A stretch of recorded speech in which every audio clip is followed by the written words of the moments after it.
So today on Screenshots, we're taking a very obvious look in the latest of my series for Best Supporting Actor snubs at the Oscars.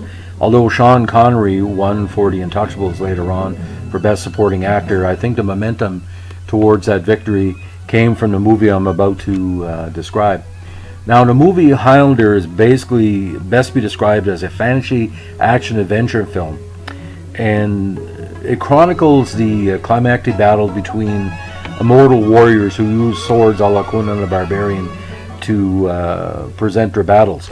Now, the movie is quite interesting because it's depicted through interwoven past and present day storylines.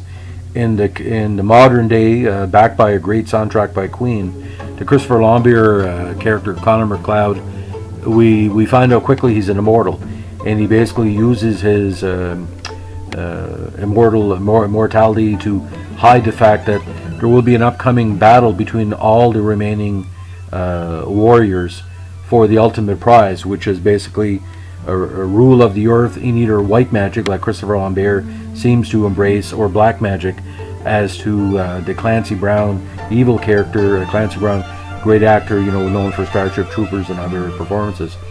Now, in the backstory, it's much more interesting than the front story because Connor McLeod finds out he's immortal during a battle between clans in the Scottish Highlands. And some of the scenes from then are so great. They're not special effects. They're literally what do you call it, real life sets based on what would be seen in the Highlands back in the day, 1400s, 1500s.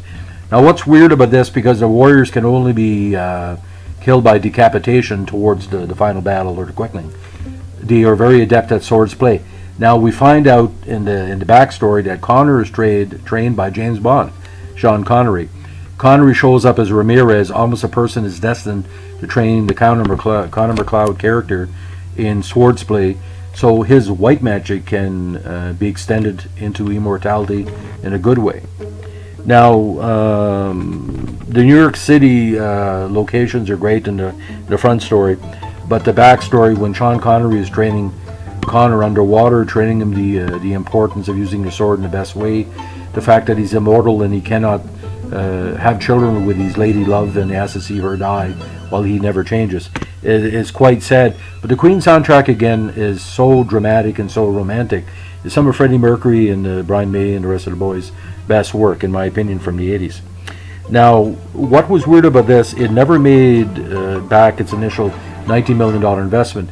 It's pretty well been published that Connery had a big part of that budget going to him. It only made $12 million, but as the years went on, it had sequels. It had a TV series, which is done well in syndication. Actually, the Highlander actor, I met him at the Framingham Megafest, and you'd be surprised. A lot of people went to see him and weren't really worried about David Prowse or some of the other big Star Wars stars that were there. Now, what's great about Sean Connery's performance, he doesn't overact, but he doesn't underact. It was just right. His hair and makeup is perfect. We all know he was a balding man at the time. And these scenes with Christopher Lambert, he was almost guiding Lambert because Lambert did not speak very proper English. He was pure French when he started the movie. If people remember Greystoke, Legend of Tarzan before, some people say he learned all these lines phonetically. And you can tell in Highlander, he's trying a Scottish accent, but his French Gaelic accent stays.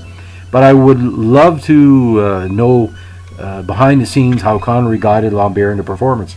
Because Lambert, some of the scenes, he almost was mimicking Sean Connery for the macho aspect of Connery is. Because Connery is all man, as we all know.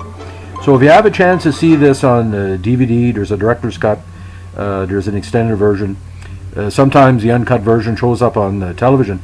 You know you have the uncut version because the opening scenes are at an AWA wrestling card when the present day Battle of the Warriors begins. And as weird as I can tell you, it really was the last great blast for AWA wrestling because within a few years it was folding.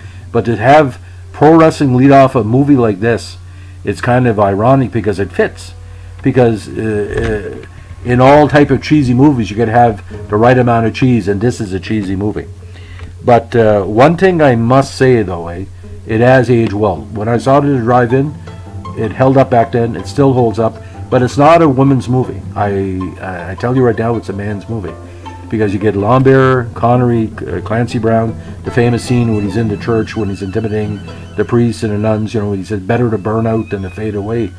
It's a man's movie. The only thing I can say, if you're a woman watching a movie the first time, just understand it's of its time. It's a very, very male-orientated movie, because obviously a woman would say, well, why don't you just not fight? Men don't do that. Anyway, if you're listening this evening on this January night, have a good post-New Year's week.